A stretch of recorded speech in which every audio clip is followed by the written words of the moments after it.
Hello दोस्तों, नमस्कार। मैं आपका दोस्त डॉक्टर राहुल टंडवाल। बुद्ध के जमाने में कौशल राज्य में अंगुलीमाल नाम का एक डाकू रहता था, जिसके हाथ हमेशा खून से रंगे रहते थे। वह लोगों की हत्या कर उनकी अंगुली काटकर उसे अपनी माला में पिरो लिया करता था, इसलिए उसका नाम अंगुलीमाल पड़ा था। वह बहुत क्रूर था। जिधर उसका इलाका था, लोग उस तरफ जाने से भी डरते थे। राजा ने उसे पकड़ने के लिए कई बार अपनी सेना भेजी। अनेक प्रयास किए, लेकिन सभी असफल रहे। बुद्ध ने अपनी दिव्य दृष्टि से यह समझा कि अंगुलीमाल के मन में भी कहीं दया व करुणा की भाव सोई हुई है, बस उसे जगाने की आवश्यकता है। यह सोच बुद्ध उस ओर चल दिए जिस ओर अंगुलीमाल रहता था। लोगों ने बुद्ध को जाने से बहुत मना किया, लेकिन वे नहीं माने। अंगुलीमाल बुद्ध को अपनी ओर आता देख अपनी तलवार निकालकर दौड़ा, लेकिन बुद्ध अपनी स्वाभाविक गति से चलते रहे।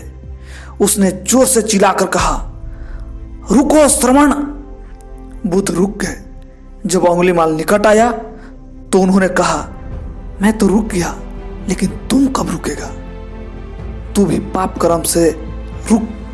मैं इसलिए यहाँ आया हूं कि तू भी सत्य का पथ का अनुगामी बन जाए। तेरे अंदर पुण्य मारा नहीं है।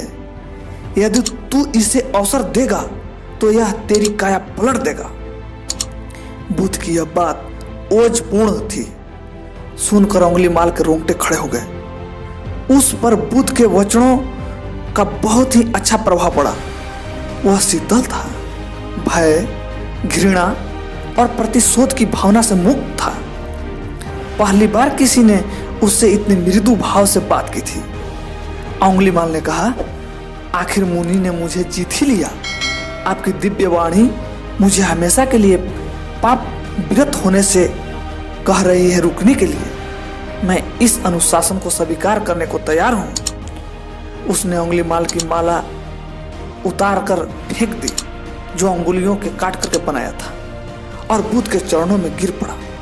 वह उसी समय भिक्षु हो गया और कुछ समय बाद उसे अर्हत पद भी प्राप्त हो गया।